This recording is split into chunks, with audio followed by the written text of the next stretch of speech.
Hello, everyone. I'm Kayla, 35, and I want to share a story about an unexpected event and how I quickly navigated through it. Unlike many others, my story starts on a positive note with my mother-in-law, which might surprise some of you. Our relationship had always been filled with kindness, understanding, and mutual respect. My husband, Gary, was my rock, my partner in everything, my best friend. Life felt perfect. This isn't a story about ignoring problems or avoiding red flags. Like any family, we had our small disagreements, but nothing that could have predicted the chaos ahead. What happened left me stunned, confused, and struggling to understand my own reaction. The way I responded, seeking revenge on both Gary and my mother-in-law, still feels hard to explain. Here's the backstory. I had organized a special family vacation. At first, it was just going to be a getaway for Gary and me, but then I thought about Janice, my mother-in-law, who had been widowed for 3 years. I could only imagine how lonely she might be, so I invited her along, wanting to make this trip memorable for all of us. The plan was to explore Italy, Naples, the culture, the food, the Mediterranean sunshine.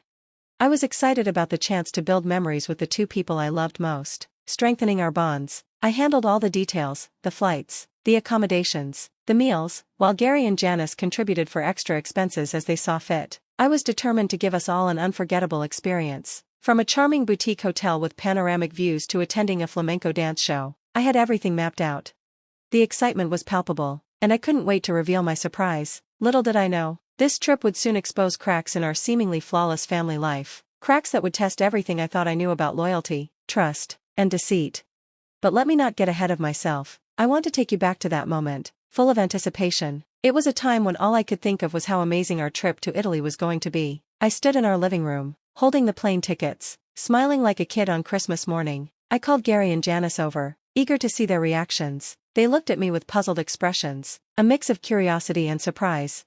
"What's going on, Kayla?" Janice asked, her voice a blend of excitement and intrigue. I stepped forward with a flourish, presenting the plane tickets and unveiling the vacation I'd so carefully planned. I watched their faces intently, waiting for a sign that they felt the same joy and gratitude I did.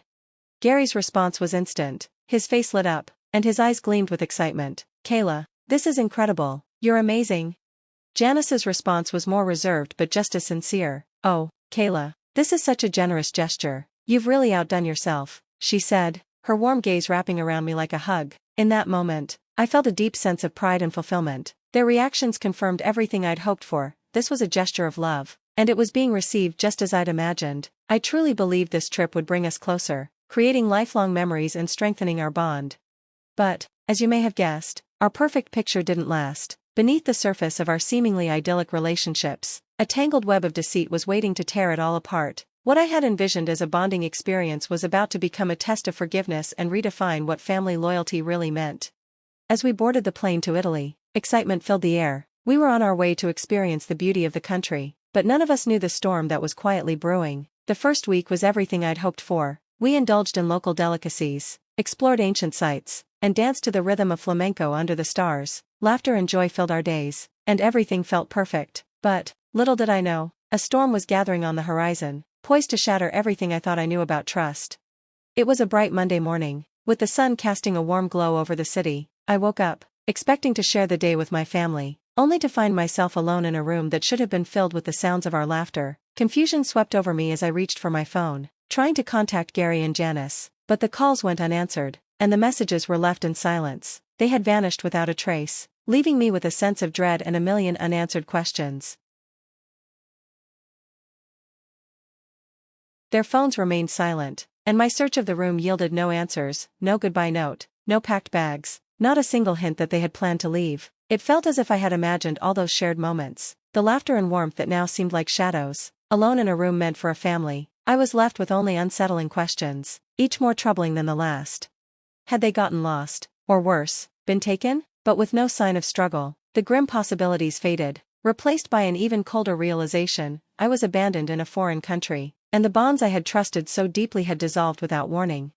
Just as despair began to cloud my thoughts, a glimmer of hope broke through. A call from Janice. Relief mingled with confusion and betrayal as I answered, my voice shaking with concern.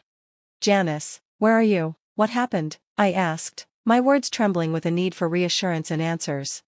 Her voice, distant and strained, was unrecognizable. "Kayla, I thought I should at least return your call since you were so persistent," she said, her tone icy. This wasn't the warm Janice I knew. This was someone else entirely. Taken aback, I tried to keep calm. I'm sorry if I bothered you. I was just worried. I couldn't find you or Gary anywhere. Then, she dropped the words that felt like a slap. We left you. Stunned, I pressed her for an explanation. Left me? Why? What did I do wrong? I couldn't handle another week with you, so we decided to leave, she replied, her tone harsh and unfeeling. Shocked, I managed to stammer. What do you mean? Did I do something to offend you? Yes, Kayla. You insisted on this trip, assuming I'd be thrilled to spend 3 weeks together. I can manage a few hours at family events, but 3 weeks? I've reached my limit, she said with a finality that made my heart sink. Gary and I are at the airport. We just can't be around you anymore, she added, her words stabbing through the disbelief and hurt that had taken over.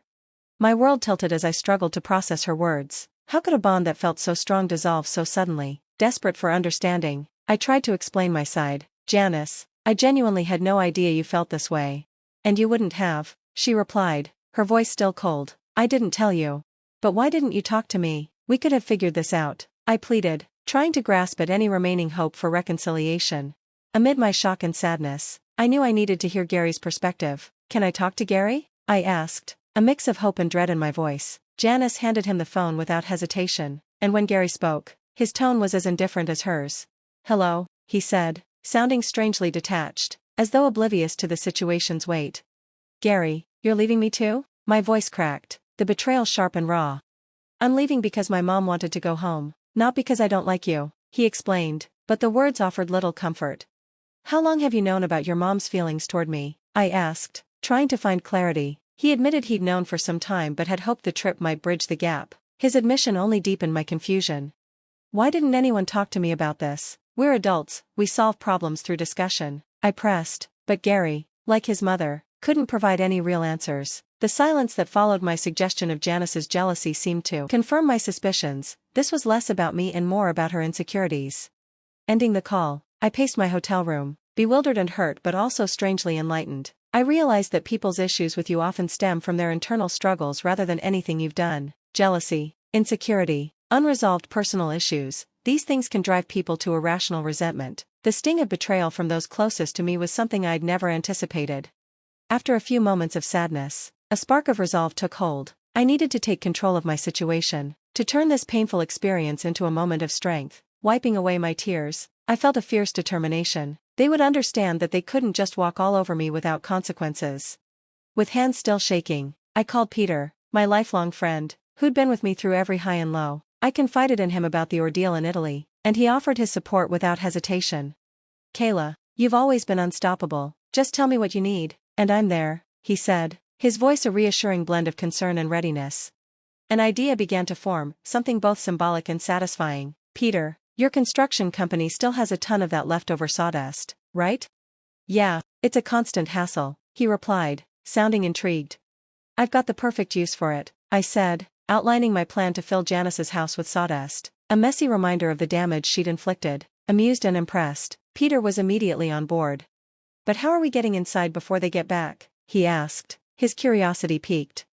There's a spare key under the potted plant on the patio, that's our way in, I said, every detail accounted for. You've thought of everything, I'm impressed, he laughed, admiration clear in his voice. Determined not to be overlooked or mistreated again, I fully embraced my new resolve. As the plan came to life and Peter confirmed its execution, I eagerly awaited the fallout, not just for the sake of revenge but as a message that I wasn't someone to dismiss lightly. Then, right on cue, my phone buzzed with a message from Peter. The deed was done. Now, it was only a matter of time before Gary and Janice would encounter the result of my response.